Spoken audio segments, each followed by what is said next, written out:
Welcome, welcome, welcome to the ill blur. Matic shooby-doo-doo, oh yeah. Welcome back to another installment of Ill Blurmatic. In today's new movie review, even though it's Black History Month, so I'm gonna do some movie reviews on black movies. What movie am I talking about? Marvel's Black Panther. So let's get right into this review and what I really liked about this film. So let's start off with the storytelling. So storytelling, we see pretty much there's a narration at the very beginning of the film, kind of give you the history of Wakanda and the vibranium, the source of the pretty much the material that they use within the land. So we get that aspect of it. We learn about the 5 tribes. Then it transitions into Oakland, California, 1992. And we see this other character that we're introduced to, but also we're introduced to a younger King T'Chaka, pretty much T'Challa's father. And we find out that pretty much he pays a visit to his brother, which is the other man that we see. And we find out that his brother, pretty much his little brother, betrayed Wakanda, what is now what it is. And pretty much he's been working with Claw. And what has he been doing? He's been getting vibranium and giving it to Claw. And I was like, wow, that was really interesting. And we also find out that the king already knew. He had someone that was kind of like a double agent that was with his brother.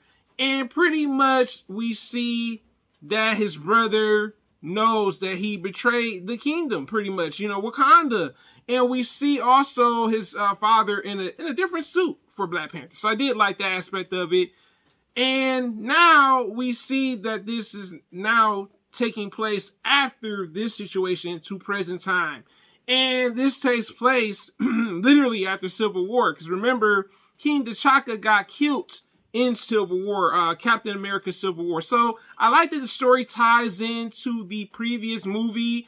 That's one thing about Marvel movies, certain things connect. So I do like that aspect of it. But also now that T'Challa has to become the new king. And what comes with that? Problems. Okay? Problems. We see T'Challa seeming like he's not really ready to be king. You know what I'm saying? Like, this is very new to him. Yes, he was very close to his father. But the thing is, like, he ain't ready to be king just yet.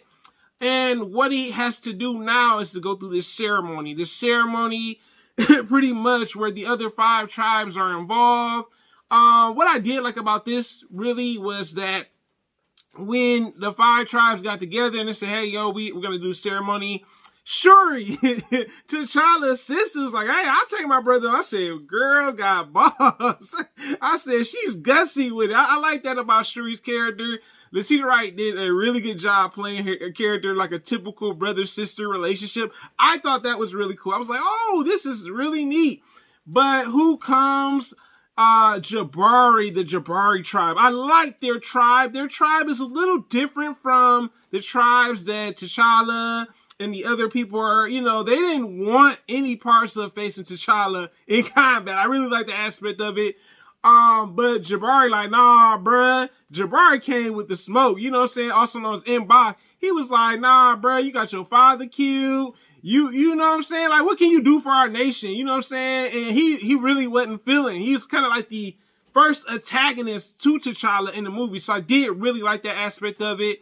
But also, let's get to the next part. The introduction to the villains. The main villains. We are introduced to Michael B. Jordan's character inside a museum. Very interesting. We see him looking at these African artifacts. And he comes across the museum curator or the historian, whichever one it is. And he's like, what is this? Oh, this is from this particular part of Africa. And, then there's this one particular, like, item that he's like, nah, that's not from there. Letting the lady know, like, I know my history, okay? And I really like that when Michael B. Jordan played Killmonger, that he really went a different direction with Killmonger. I like that he, he was kind of like on his history tip with it. And, you know, he tells the lady, said, nah, I don't think so. And I love that he tries to, like, literally, you know, tell the lady, like, look, I'm going to get this item. She's like, oh, that's not for sale. You know, it's a light white lady. She's like, it's not for sale. And he somehow poisoned her pretty much. You see him like, hey, someone help her out. It's just like, oh my God, like Killmonger is savage though. And we also are introduced to Claw. We see Claw, so him and Claw have an alliance. I did like that aspect of the film where we see the alliance between him and Claw. That was really cool. And also Michael B. Jordan had another ally, which was kind of like his love interest. We didn't know much about her, which is cool. I guess she was like a minor character. Really worked, you know what I'm saying? But we know that they were, you know, enemies becoming allies. I really like the aspect of it. And we see pretty much Killmonger get the item. Claw get the item together, and they end up getting out of there. You know what I'm saying? They pretend that they're trying to pretty much rescue the lady EMS. I was like, oh my God. I said, this is wild. But also, we see another challenge with King T'Challa, him chasing Claw. He had failed miserably at trying to capture Claw. You know what I'm saying? I was just like, boy, it is not looking good for T'Challa. Also, I would like to point out that we see Shuri upgrade his suit. Because, you know, in the other movie, Shuri, he had the other suit. And that one was just thrown on. You know, Shuri gave him a whole new costume. And it also had the vibranium features, was really cool about it. But let's get right back into it. So, pretty much the movie, I think the story really worked. We learned about King T'Chaka. We learned about Eric Killmonger. We also learned about Shuri. We learned about the other tribes. I thought that was really cool. But the next thing I want to talk about is just the visuals. The visuals presentation for this movie was phenomenal. Like, Wakanda looked Afrocentric. It looked futuristic. I like how they showed the city and how it was and how it was guarded from the other parts of Africa. That was like a really cool dynamic to it. And I think just the visuals, like the suit where he, you know, did moves, he absorbed the kinetic energy in the suit. Woo! I really was blown away by it. I was like, man, this is really cool. But also, let's get back into it. So, pretty much, T'Challa finds out something that he was unaware of. He also visits his father in the ancestral plane in this movie. And we find out the first visit was pleasant. He was just trying to get, you know what I'm saying, his flowers from his father in the ancestral plane. But then later on in the film, the father confesses a secret. A secret? What type of secret? So the secret was that King T'Chaka killed his little brother. And why the reason for that was because he tried to attack his double agent that was with his little brother. You know what I'm saying? He tried to kill him. King T'Chaka took him out. And pretty much Killmonger character comes back to reclaim the throne because Killmonger character is King T'Chaka's little brother's son. And we see Killmonger is out for the heat. You know what I'm saying? He wants that smoke.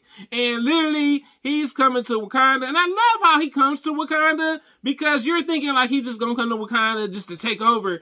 He like, nah, I bring y'all a gift. I got Claw. You know what I'm saying? He like, hey, look, man, I got this gift for y'all. Look, this is what you wanted. You know what I'm saying? Because T'Challa homeboy ends up being a traitor. I'm like, bruh, like, how you gonna do your man? It's like, this supposed to be your boy. You get what I'm saying? But he, you know, literally, you know, tasted the dead Claw body.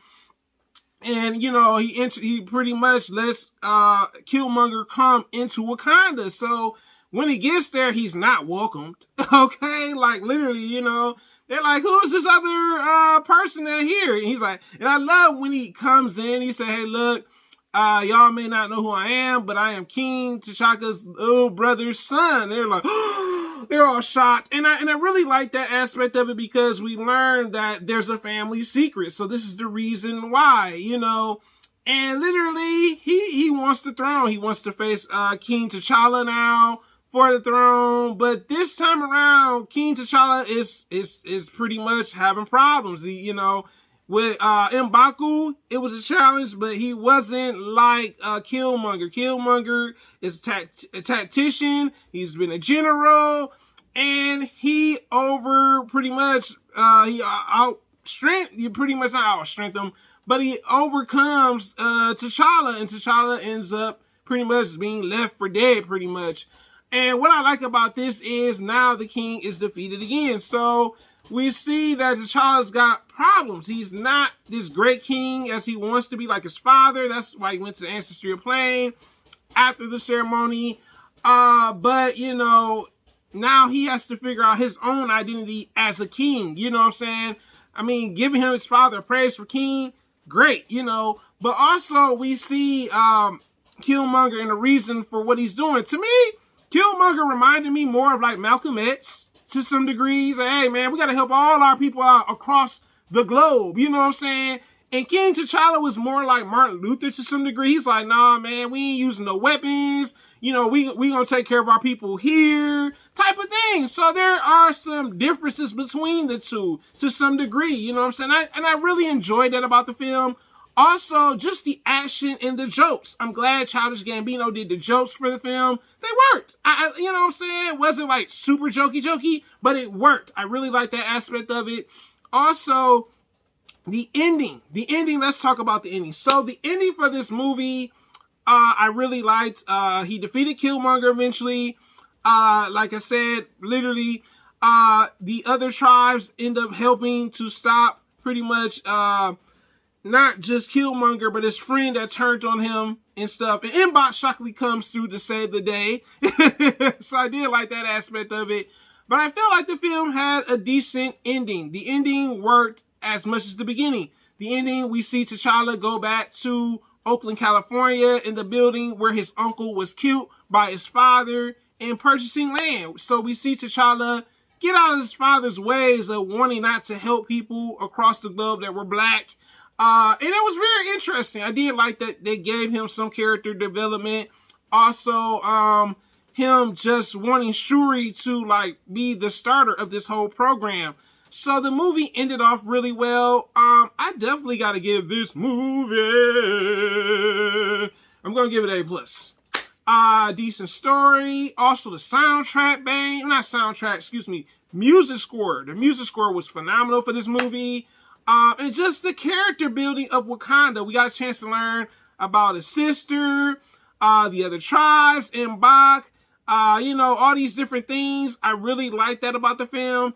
If you guys have not seen Black Panther, have you seen Black Panther? You tell me in the comments, guys. Your boy, Blurmatic. Thanks for supporting. Thanks for rocking with me. Till next time, guys, I'm out. Blurmatic, and the saga continues.